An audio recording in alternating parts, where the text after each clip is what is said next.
Welcome to UCkids। आओ पढ़ें स्वर। बच्चों, आज हम आपको पढ़ना सिखाएंगे स्वर। तो आइए शुरू करते हैं।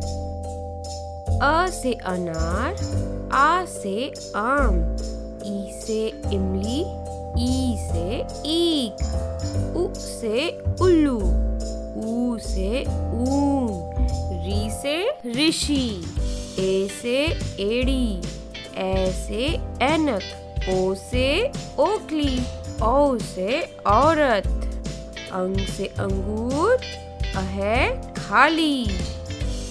आओ इसे फिर से एक बार पढ़ते हैं।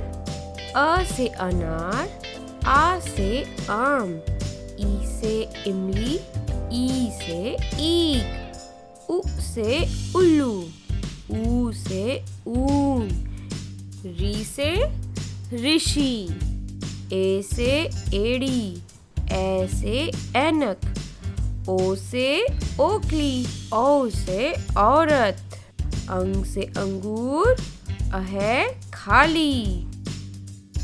आओ इसे एक बार और पढ़ें। अ से अनार, आ से आम, ई से इमली, ई से ईख, उ से उल्लू, ऊ से ऊन, री से ऋषि, ए से एड़ी, ए से ऐनक, ओ से ओखली, औ से औरत, अंग से अंगूर, अ है खाली।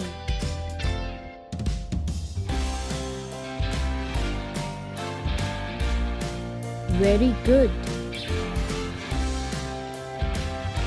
अभ्यास करते रहें।